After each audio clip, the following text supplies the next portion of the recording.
She stood up just before our daughter took the stage, in front of family, friends, strangers. She didn't wait for a private moment. She didn't lower her voice. "I've decided to start a new life without you." No tears, no apology, just that.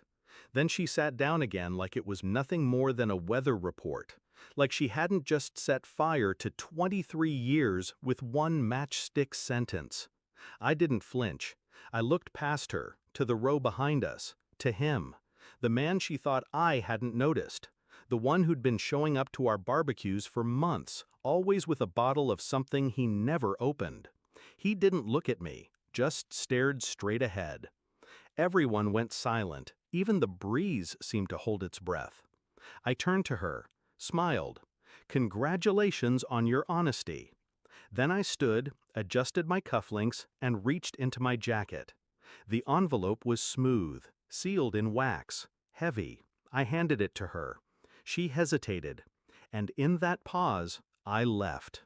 It began 3 months earlier, a subtle shift, a phone screen tilted away, a laugh too sharp, too rehearsed.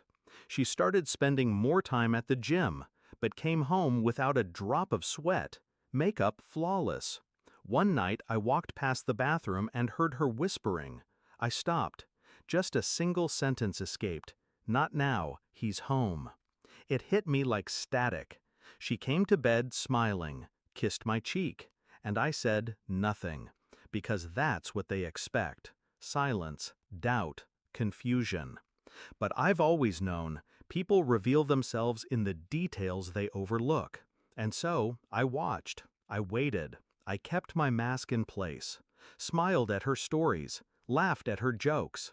She thought I was slow, emotionally dull, the type of man who'd drown in routine, never noticing the tide had changed. But I am not soft. I am still water, dangerous because it looks calm. First, the phone. She used the same password for everything. She thought I didn't know that either. Photos, texts, voice notes. He signed them J. Sometimes she called him baby. Sometimes she called me him. I archived everything, quietly. Next, I checked the bank. 2 tickets to Paris booked under her maiden name, 1 hotel reservation, 1 bed. I contacted a lawyer, had the papers drafted, the kind that didn't just end a marriage, the kind that exposed one. I called a private investigator, not for the affair, that was obvious. I wanted timelines, proof of deception before key dates, before joint accounts, before tuition transfers. Then I waited for the perfect stage, and the graduation approached. The envelope I handed her wasn't just paper. It was strategy. Inside, a detailed timeline, phone records, photos, financial documents, the hotel confirmation, copies of the texts she sent him while lying in our bed. Also included, a signed divorce petition, asset protection orders, custody agreement, drafted with our daughter's interests in mind. I didn't make a scene. I made a point.